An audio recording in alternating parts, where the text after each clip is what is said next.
Dans cette vidéo, je vais t'expliquer étape par étape comment utiliser un workflow simple pour sauvegarder automatiquement tous tes workflows dans un dépôt Git privé. Et le mieux, c'est que tu n'as pas besoin de sauvegarder tous tes workflows.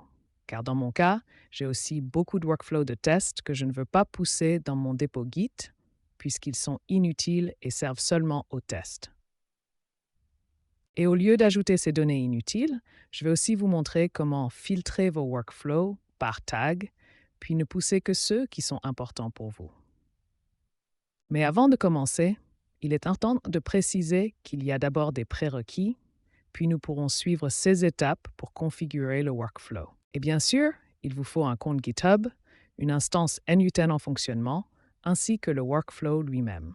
Et ensuite, on peut commencer par la première étape que j'ai déjà faite. J'ai donc pris ce workflow de mon instance principale et je l'ai importé dans mon instance de test. Et comme tu peux le voir, je n'ai pas encore les identifiants. Je n'ai donc pas encore les identifiants pour communiquer avec GitHub ni avec l'API NU10. Et ces deux identifiants sont importants. Sinon, le workflow ne fonctionnera pas.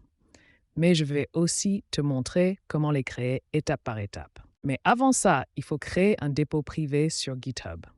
C'est vraiment simple. Donc, juste quelques clics, mais ne t'inquiète pas, je vais aussi te montrer ça. Et à la fin de la vidéo, nous allons taguer un workflow, l'exécuter manuellement, puis tu pourras vérifier s'il a bien fonctionné. Et enfin, je vais vous montrer comment le programmer au cas où vous voudriez sauvegarder vos workflows selon votre planning quotidien, chaque heure ou comme vous préférez. Nous pouvons donc passer à la deuxième étape. Et pour ça, tu peux simplement aller sur ton profil GitHub. Et ne t'inquiète pas, c'est aussi gratuit. Tu n'as rien à payer. Et après, tu peux aller dans les dépôts, cliquer sur toi ici, puis choisir un nom.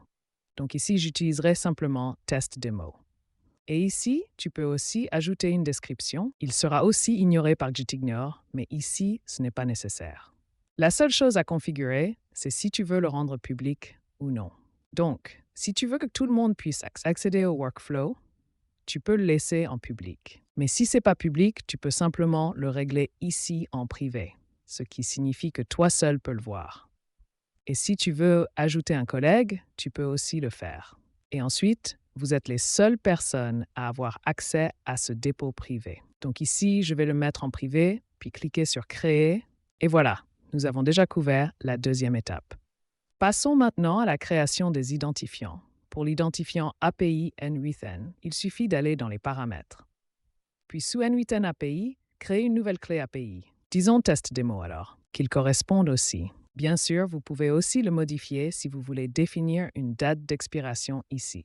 Alors tu peux aussi faire ça, mais pour ce tutoriel, je laisserai juste la durée à 30 jours, puis je cliquerai sur Enregistrer. Et maintenant, c'est vraiment important de copier cette valeur, car tu ne pourras plus la revoir. Ce n'est pas très grave, tu peux simplement créer une nouvelle clé API. Mais il reste judicieux de le copier tout de suite, puis de créer les identifiants ensuite. Donc j'ai déjà copié ça, puis je peux cliquer sur Terminer, revenir aux paramètres, puis au Workflow.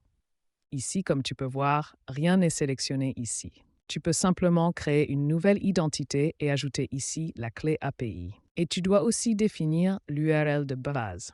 Tu peux aussi voir à quoi ça doit ressembler. Donc ici, je peux simplement copier l'URL d'ici, la coller là, puis ajouter à la fin le point d'accès, c'est-à-dire API/V1. Et une fois cela fait, tu peux cliquer sur Enregistrer. Et voilà, la première information d'identification est déjà créée. Et ensuite, il nous faut les identifiants pour la note GitHub.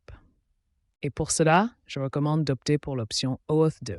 Ça signifie qu'il nous faut l'ID client et aussi le secret client. Et pour cela, il faut retourner sur GitHub et d'abord créer une application. C'est en fait assez similaire à ce que tu fais déjà quand tu veux connecter, disons, Google Sheets. Ensuite, tu as aussi configuré un projet Google Cloud et l'écran de consentement. Et vous pouvez le trouver dans votre profil. Et ensuite, c'est dans les paramètres, juste ici. Puis descendez tout en bas où se trouvent les paramètres développeurs, puis le deuxième lien. Application OAuth, clique dessus, puis sur Nouvelle application, et tu peux aussi ajouter ici une vidéo, par exemple Test Demo. Ensuite, il faut ajouter ici à l'URL de rappel d'autorisation l'URL de redirection. Tu peux simplement le copier, revenir en arrière et le coller ici si tu veux ajouter une description ensuite. Tu peux aussi faire ça.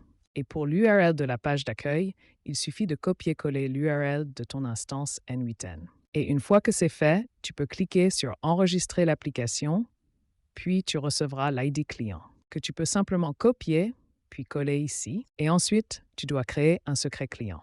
Donc ce bouton ici sert justement à ça. Il suffit de cliquer dessus et il créera un nouveau secret. Tu peux aussi copier ça, retourner dans N8N et le coller ici. Et ensuite, clique sur Enregistrer. Et maintenant, il faut le connecter. Clique sur Connecter, puis sur Autoriser, c'est juste ici. Et une fois que c'est fait, la partie des identifiants est terminée. Nous avons déjà couvert les 4 premières étapes pour gérer un workflow. C'est en fait très simple.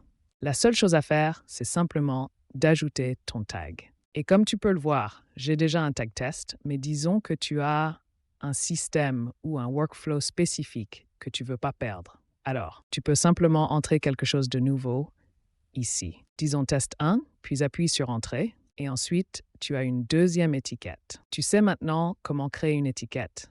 Mais avant de continuer, il faut aussi mettre à jour les nœuds GitHub et pour cela, il faut sélectionner le bon dépôt. Nous avons donc créé la démo test, donc nous allons choisir celui-ci. Et bien sûr, il faut faire pareil pour les 2 autres nœuds. Donc le nœud de mise à jour est aussi celui de téléchargement. Donc encore une fois, il faut mettre à jour ici le dépôt, sélectionner aussi le test démo, ainsi que le dernier nœud. Et le dernier changement à faire se trouve ici, dans la note du workflow de récupération, car il faut y mettre la bonne étiquette et non pas ASCO System. J'ai créé quelques textes de test, donc si tu veux sauvegarder tous tes workflows, il suffit de retirer le filtre ici. Si tu veux sauvegarder les workflows selon les tags, tu peux ajouter ici le texte suivi d'une virgule pour inclure plusieurs tags. Mais je vais laisser test tel quel.